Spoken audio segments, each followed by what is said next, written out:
Designing a boat is always about trade-offs: speed, comfort, simplicity, capability. Today's guest is Flavien Gaulard, founder of Kaori Concept. He designs everything from small minimalist boats to larger cruising platforms, all with a distinct philosophy behind them. In this episode, we get into what makes a boat truly capable, where simplicity matters most, and what sailors often get wrong when choosing or setting up their boats. This one's all about design and what actually works on the water.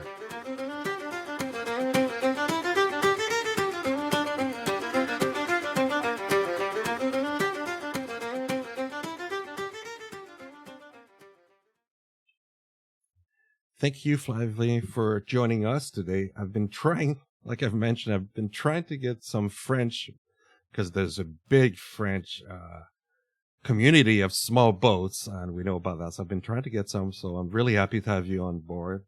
And before we go too deep, I want to know, I know you've built your company, and we'll talk about that. And I want to know what problem you were trying to solve by starting this Kaori Concept company. So, hi, Stéphane. Thank you for the opportunity that you give me to talk about this project.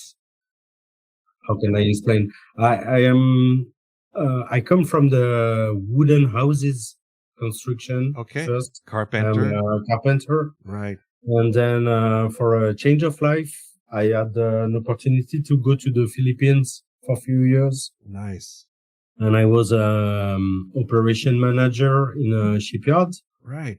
That start to build multi-hulls, engine multi-hulls in composites. Right.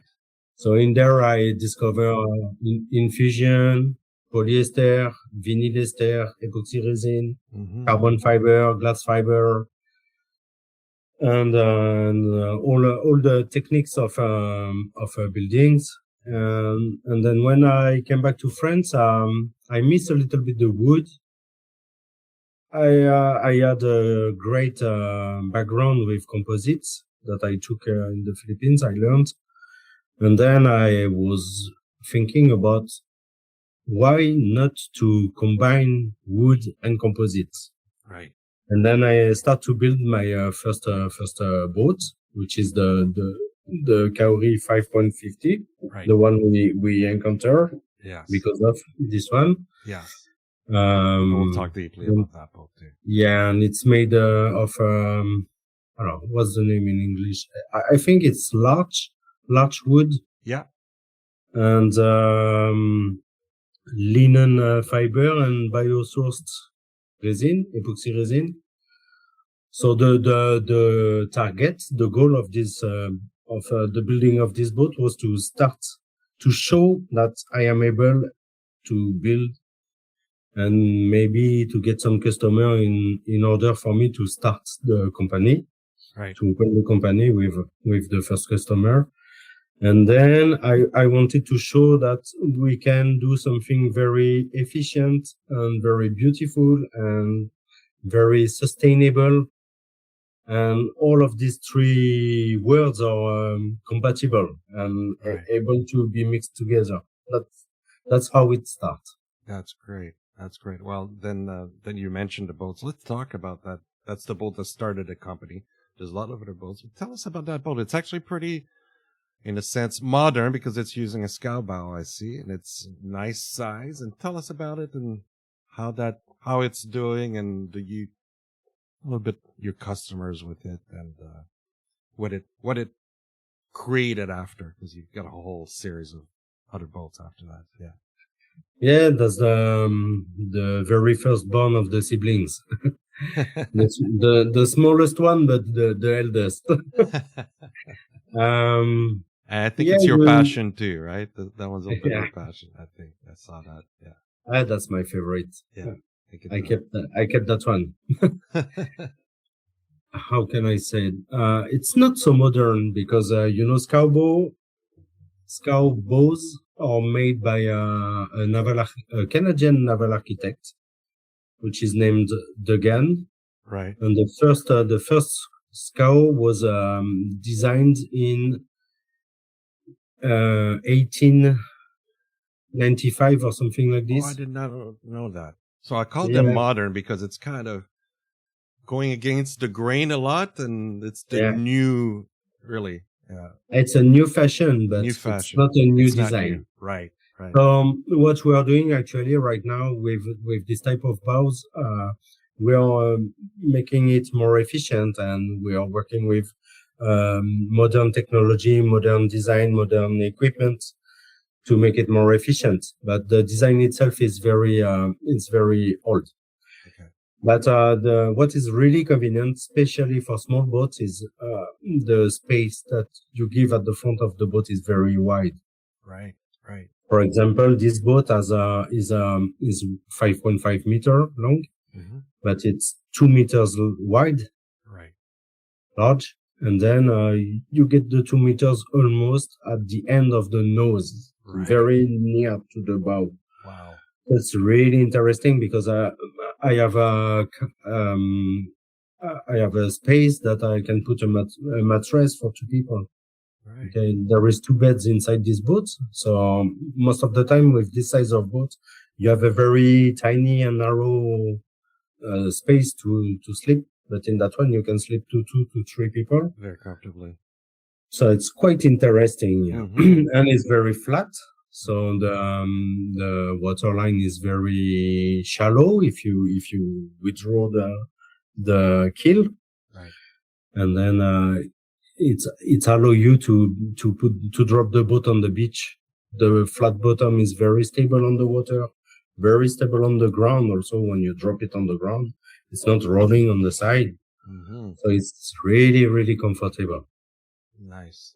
I do get questions sometimes about what is a scow, what does it do? What's the advantage? I know you've talked about this, but in terms of sailing, the space inside is great, especially on a small boat. We're always looking for space, but how does it compare on the sailing characteristic of scow?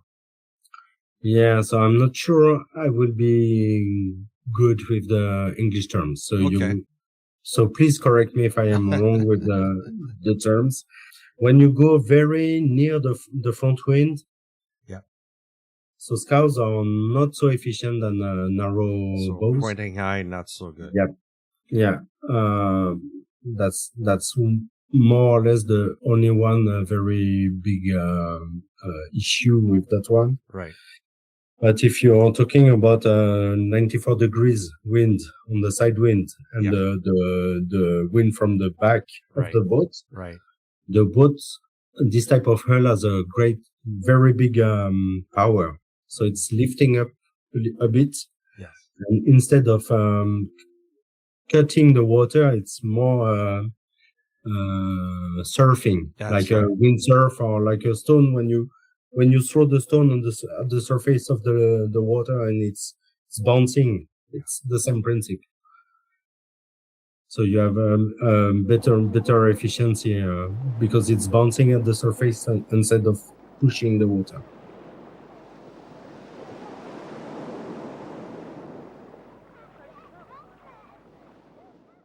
And what else do you do with what other boats do you have in your company? And how's the company doing? I'm guessing big boats is probably where the money is really and funds the fun part, right? Yeah, that's for sure that we would love to build more small units because it's more personal. But we are specialized in scow hulls type made of plywood or strip planking. So our main activity is to build composite wood made based on natural fiber. Right. So we call it natural fiber composite. So that's our spinal the spinal cord for the company. So we start with the 5.5 meters, and then we have 6.5, 8.5, and 11.9. Wow. So the 11.9 is coming from the class 40, which is the competition boat. Okay. So we have the exact same hull than the competitive boats. Okay. But for now, the one we are building right now is made for touring, cruising. So you have beds, kitchen, Mm-hmm. and toilets, bathroom, Yeah. electric engines, and so on. Right. And the 6.5 also is coming from the Class Mini. So it's a transatlantic competition. Nice.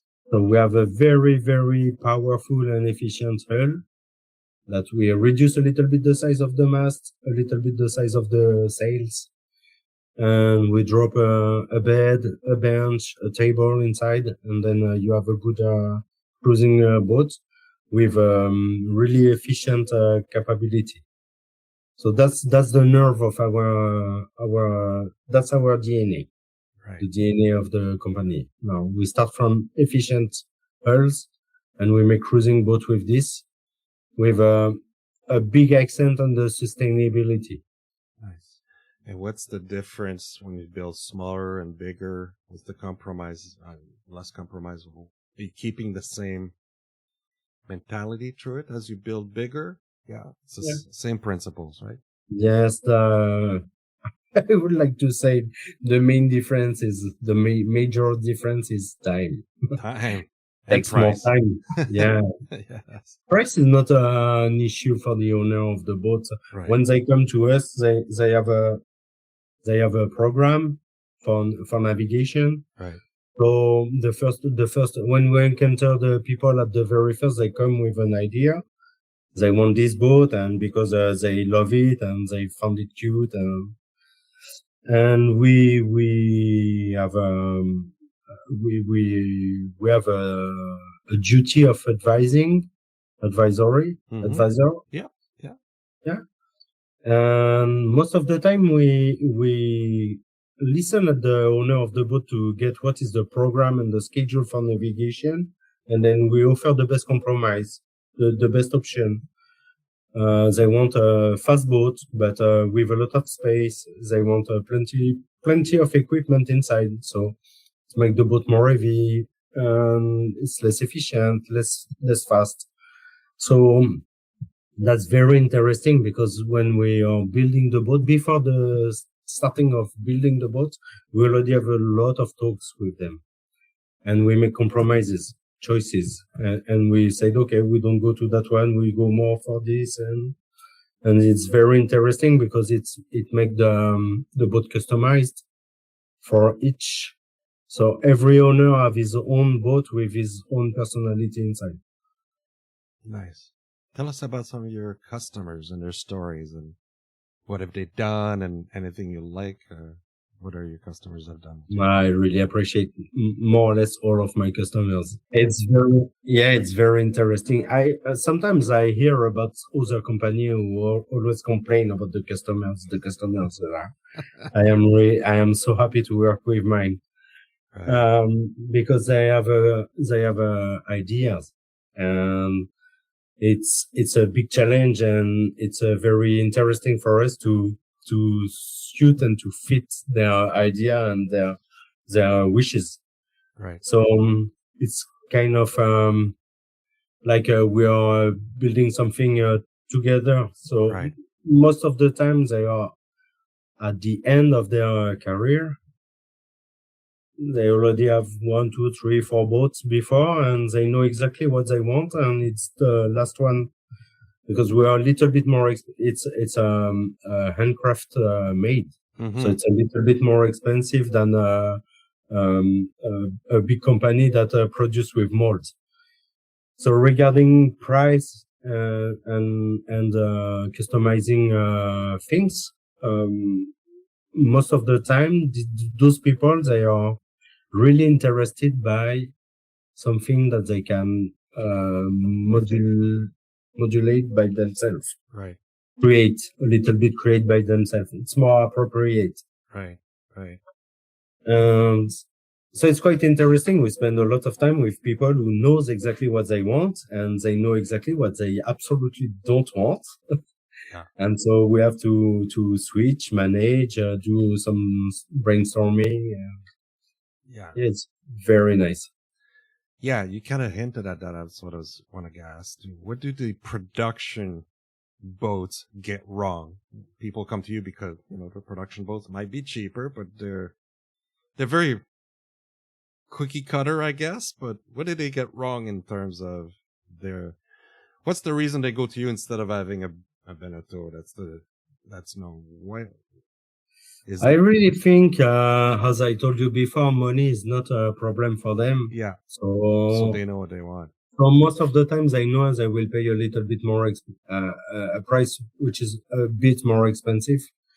But at the end, it's not that much expensive because when you take, for the mass production boat with all the options that are sold for a very expensive price, then there is a balance with the price at the end. But what they come for us because at very first we are fabricating boats with natural fiber composites, so plywood, strip planking, which is a material. This material is more stiff. It's less soft. Right. If you do a sandwich with carbon fiber, you will have the same effect. But if you are producing both with monolithics in glass fiber and polyester resin, your product is very heavy and a little bit soft. You know, it's bouncing. When the water is pushing, the boat is a little bit twisting and bending. But with the plywood, it does not happen. So the material itself is very rigid. Okay. So the boat is more efficient. Right. Because his behavior at sea is really better. It's more playing. You know, it's more, I don't have the proper English word for this, but you can play with the boat a little bit more. Right.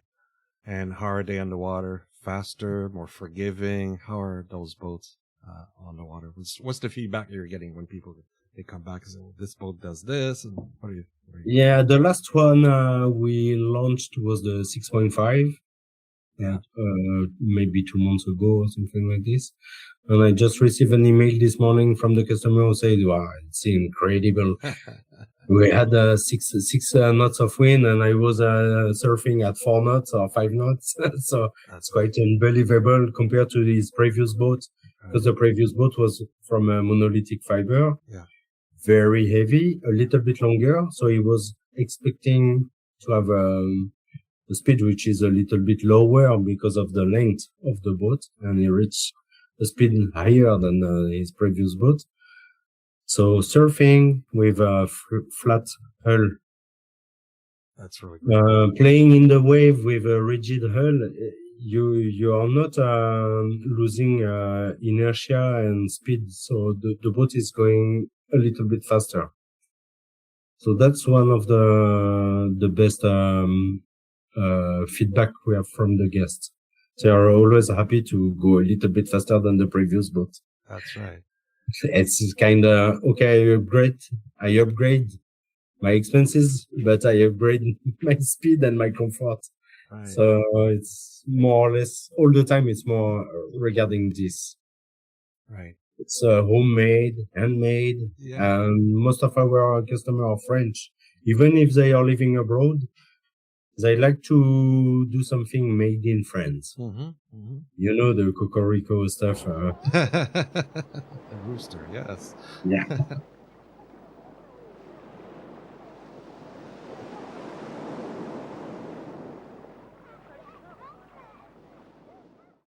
So are they using the way you expected them to be used, those boats? Or yeah, great.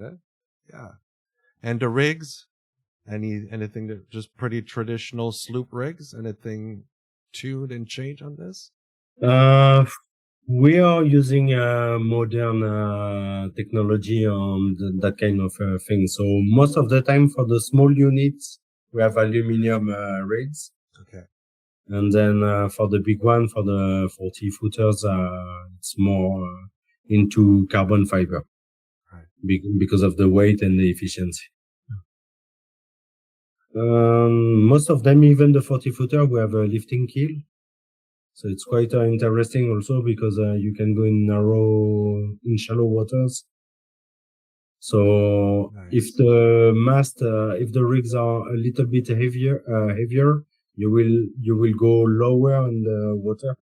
So it's really interesting to remove the weight out of the top of the boat and put it down. Mm-hmm.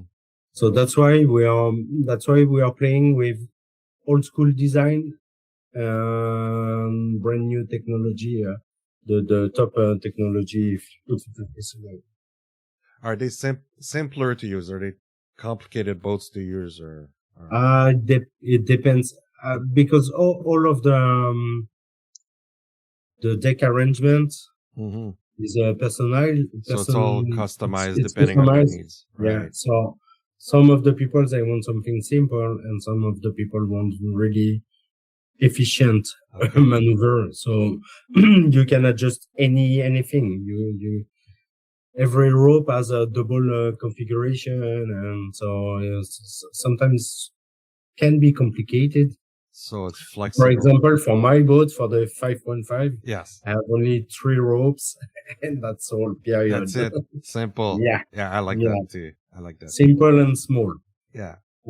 There is I think it's a English naval architect who said regarding owners of boats, the smaller, the smarter. Yeah. That's true. I like that. Yeah, I think a lot of people in small boats, they've gone to big boats, complications and so on, and they kind of value what's really needed, I guess. So Yeah. that's how I'm guessing. That's how I rationalize it. And for people that are starting, there's people that are just starting with this. What would you recommend? And when people come to you, what do you tell them? I'm new. Do you get some of that, or is it mostly older people? For the beginner, I would say, first of all, buy a second-hand boat. It's already destroyed, and it's cheaper. Good idea. Good idea. And then you can finish to kill the boat, and then once you are done with all the bad maneuver, you get lessons, and then you build the proper one. No, what I would say, so I'm kidding. Yes. I was going to say, is it that bad, the weather over there? You kill your boat so fast? Sometimes rocks are big and winds are strong. But the bottom of the sea is once rock, once mud, once sand, so it's quite annoying. Because it's unpredictable. Right. But I love to play in Brittany with the boats because the landscape are really great. You have several islands in a closer sea. Yeah. So with small boats, it's really interesting to play in between islands. Yes. You do kind of island hopping, and with a small draft, you can beach the boat and go to do camping. So to do a coastal journey, small boats are really, really great. And you can transport it by cars by yourself. You don't need a place in the pier, a slot. You don't have to pay a kind of professional transporter. So to me, it's really smart and interesting to have a very small boat that you can carry by your own with a cheap car and cheap trailer, and small one that you can go anywhere. You can even travel all Europe and drop your boat in Northern Europe or southern of Spain, for example. Yes. So it's really interesting to have a small boat. For a really beginner, to go back to your question, I would say a flat boat. It's okay. You're losing a little bit of efficiency in terms of speed because the bottom of the boat is touching a lot of water, so you're pushing more water, but the stability of the boat is way better. Right. So it's more convenient when you don't feel very comfortable or safe at sea. Right. And you take something a little bit larger and you feel more safe. Right. Yeah. At the very beginning, that's what I would advise to someone who will buy his first boat. Absolutely. We're speaking the same religion. The small boat community in France is a pretty good example. It's growing a lot. And there's a lot of from what we see from it, there's a lot of good gathering and a lot of good. Are you part of that? You see some of that? Have you noticed have you noticed a revival of that? That's quite interesting because my point of view on my side, I think the other side of the Atlantic, you're more into small boats than us. Okay. What I observe is on your side you have also big rivers and big lakes, and right. In France we don't have these very big rivers and big lakes. Sure. So the small boat community is more into the people who like to play and change, and so I am going with the naval architect who drew the Kaori 5.5. Is a naval architect. He has a small boat with his wife made of plywood, which is 6 or 7 meters long.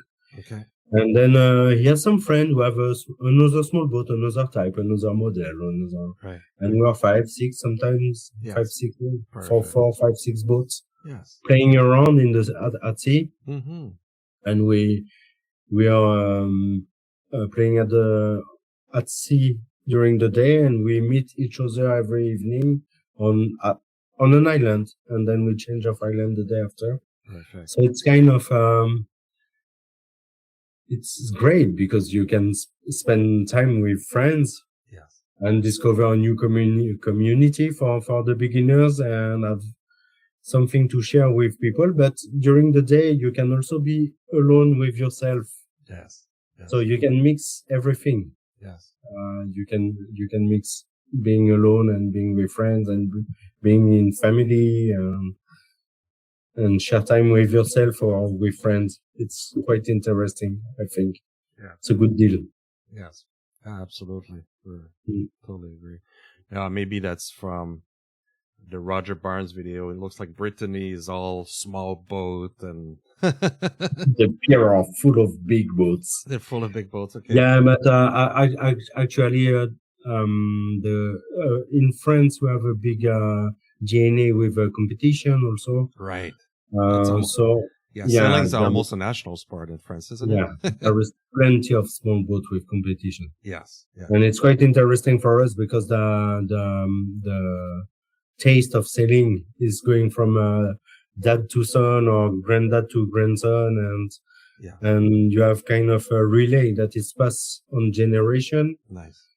And it's not yet lost, so nice. It continues to pass. So it's very interesting for us because we can keep a good patrimony of a good history of boat building and boat using, and we are able to create something new also. Right. That's what we are doing right now. We are at the head of the sustainability boat building, sustainable boat building type. Yes. And then it's very interesting because plenty of people have an eye on what we are doing. So it means that by practicing sailing, people keep in touch with their own life also, and sustainability is a main word now in our lives. Right. And then they start to reach these two words together. And it's very important for the future, for the next generation, to give them a good legacy of efficiency, tradition, and something which is new and become more comfortable for the planet. Yeah, you've got definitely a nice mix of high tech and tradition. Yeah. It's amazing. And I think it's our job because in Western countries, so I would say the Commonwealth, so USA, Canada, England, Australia, Switzerland, Germany, France, Spain, Italy. Those countries have a very big history with boat building. Okay. So it's our duty to change some of to change to a proper way to how to build. Nice. Yeah. So being in touch with the community of sailors, it's very interesting for a boat builder to make things change. Yeah. Do you get input from them from the sailors or? Most of the times they come to us with just I want my own boat, private made, custom made and efficient and very stiff and very, very, very. Yeah.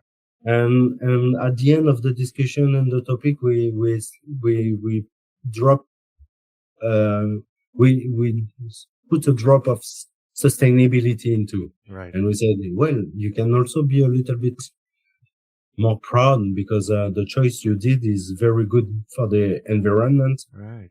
Right. And suddenly they change a little bit their way how to talk.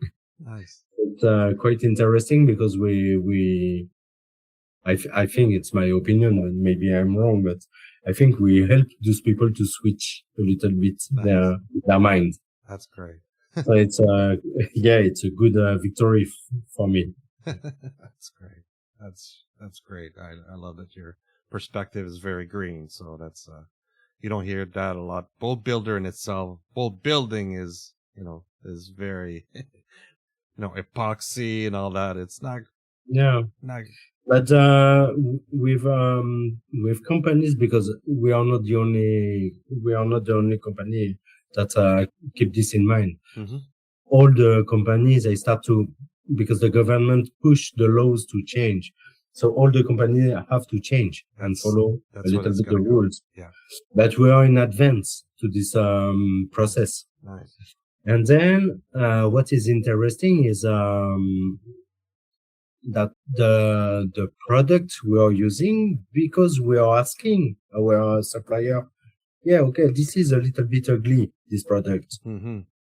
Do you have something a little bit better for us, for the environment or the sustainability? Right. So because there is plenty of people asking for, then it's moving the needle. Changing. Yeah. Right. So from one topic to another one, you finally change plenty of topics. That's great. Plenty of subjects. Yeah. That's great. I didn't realize. That's great to hear that it's moving that way.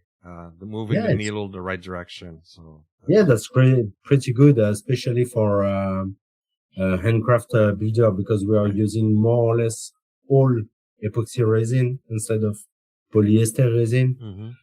The epoxy resin had a very bad impact compared to the polyester, but the polyester has a really bad mechanic characteristic for for gluing the pieces together. It's less strong. Right.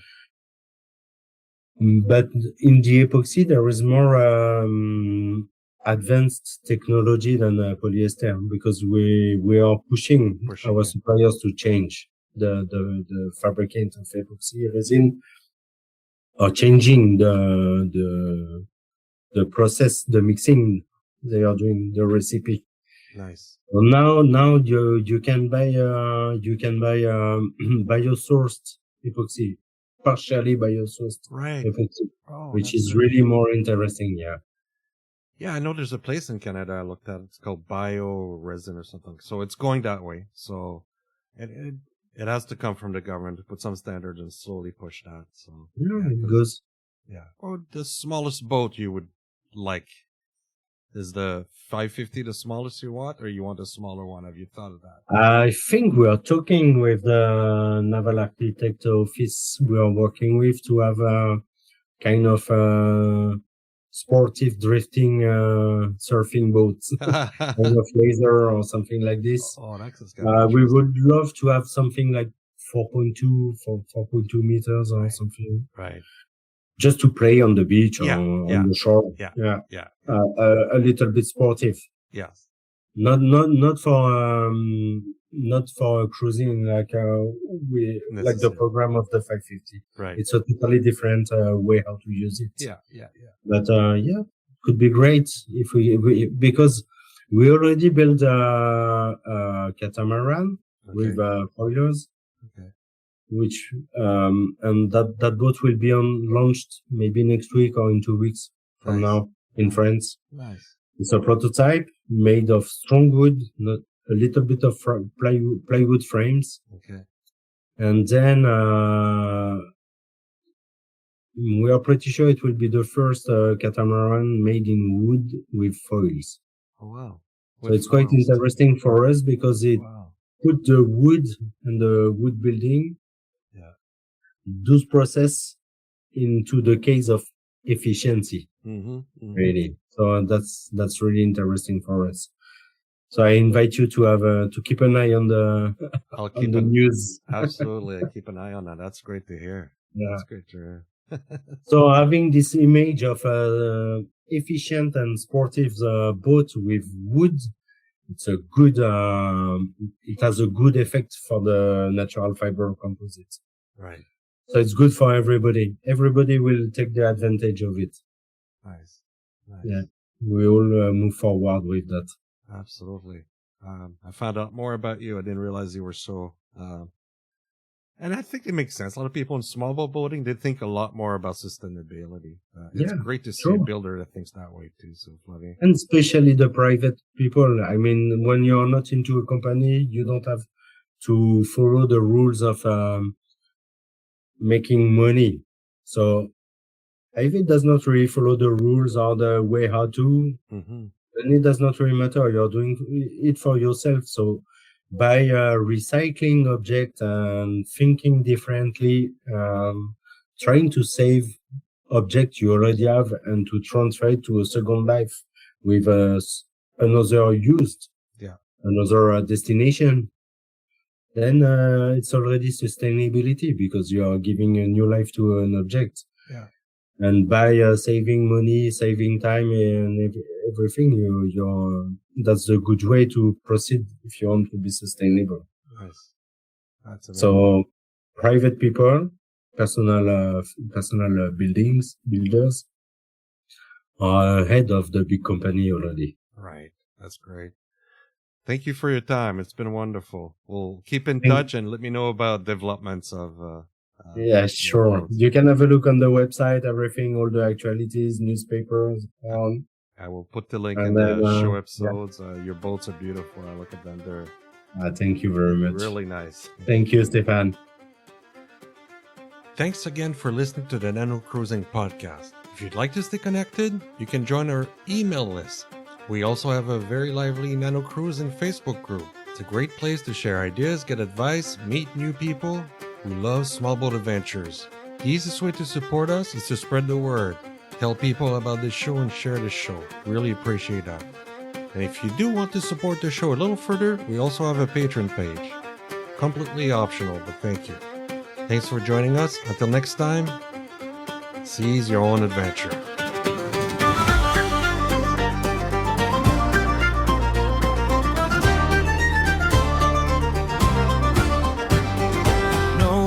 Just humming, no engine roar, just a little boat and an open shore, canvas snapping, the kettle's on, world feels big when the boat feels small.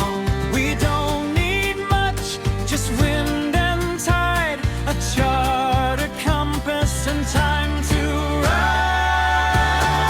Nano cruising, small boats, big seas.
boats, big seas, real adventure.